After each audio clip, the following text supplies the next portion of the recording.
সেজদায় বান্দা আল্লাহর সবচেয়ে কাছাকাছি থাকে। এই সময়ে বেশি বেশি দোয়া করতে রাসূল সাল্লাল্লাহু আলাইহি ওয়াসাল্লাম তাগিদ দিয়েছেন। দোয়া করলে ডাইরেক্ট কবুল হবে ইনশাআল্লাহ। পিতামাতার খেদমত করে দোয়া করেন, দোয়া কবুল হবে ইনশাআল্লাহ। এখন তো পিতামাতার খেদমত মানুষ করতে চায় না। এটা সেই যুগ যে যুগে পিতামাতার সাথে দাস দাসীর মতো আচরণ করা হয়। সন্তানরা ভুলে গেছো তোমরা যে তোমরা একদিন পিতামাতা হবা। আমরাও কিন্তু একদিন পিতামাতা হব। যারা বিয়ে শাদী করেছে, সন্তান সন্ততি হয়েছে, তারা জানে এই যে প্রসব বেদনার একটা সেকেন্ড, এক মিনিট প্রসব যে বেদনা মায়ের হয়, এর ঋণ আমরা সারা জীবনে শোধ করতে পারবো না। পারবেন? এ কারণেই মায়ের পায়ের নিচে জান্নাতের কথা বলা আছে। মাদের সম্মান আল্লাহর কাছে অনেক বেশি, মেয়েদের সম্মান অনেক বেশি। এই নারীবাদী ফ্যামিলিস্টরা যা বুঝিয়েছে, ইসলাম এমন নয়। তো ইসলাম এমন নয়। ইসলামে মেয়ের মর্যাদা সবচেয়ে উপরে। সেই মেয়েদেরকে আমরা এখন কি করেছি? কাপড় চোপড় সব কমিয়ে কমিয়ে বেপর্দা করে রাস্তায় নামিয়ে দিয়েছে। যদি একটা মানুষ নিজের সম্মান না বোঝে, তাকে সম্মান কেউ দিতে পারে? নিজেকে চিনতে শিখুন। আমাদের সম্মান আল্লাহর কাছে অনেক বেশি। এটা বলছিলাম প্রিয় ভাইরা, মায়ের পায়ের নিচে আল্লাহ পাক সন্তান বেহেশতের কথা বলেছে। মা বোনদেরকে 4টা কাজ করতে বলো, অনলি 4টা কাজ। 5 ওয়াক্ত নামাজ যদি ঠিকমতো পড়তে পারে, 1 নাম্বার। 2, রমজান মাসে রোজা রাখে। 3 নাম্বার, পর্দা ঠিকঠাক মতো করে। আর 4 নাম্বার, স্বামীর আনুগত্য করে। ইনশাআল্লাহ জান্নাতের যে কোনো দরজা দিয়ে ইচ্ছা প্রবেশ করতে পারবে ইনশাআল্লাহ। এখানে স্বামীর আনুগত্যের কথা বলেছি, স্বামীর দাসত্বের কথা বলি না।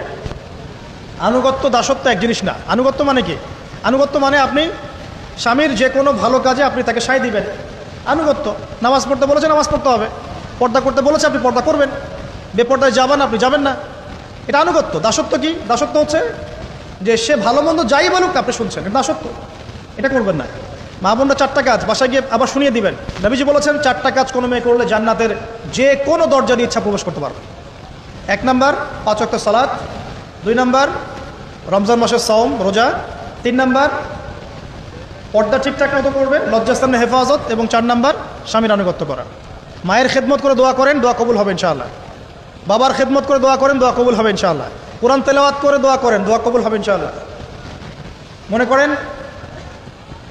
শেষ রাতে উঠেছেন, মানে শেষ রাত বলতে বোঝাচ্ছি এই ধরেন যে 2টার পর থেকে, এখন 2টা 2:30টার পর থেকে নিয়ে ফজর পর্যন্ত শেষ রাতে উঠেছেন। এই সময় আপনি যা দোয়া করবেন ইনশাআল্লাহ কবুল হবে।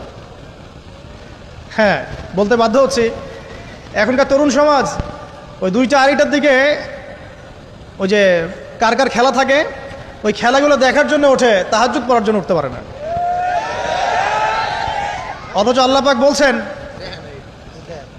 পাক বলছেন কি, যে শেষ রাতে আল্লাহ পাক প্রথম আসমানে নেমে আসেন এবং আহ্বান করেন, কে আছো আমার কাছে কিছু চাইবে আমি দিব, কে আছো আমার কাছে রিজিক চাইবে দিব, কে আছো আমাকে ডাকবে আমি তোমার ডাকে সাড়া দিব, কে আছো আমার কাছে ক্ষমা চাইবে আমি তোমাকে ক্ষমা করে দিব। প্রিয় যুবক ভাইরা, আল্লাহকে মূল্যায়ন করতে শিখুন। এই সময়গুলোতে দোয়া করলে ইনশাআল্লাহ তাআলা আপনার দোয়া কবুল হবে ইনশাআল্লাহ। সব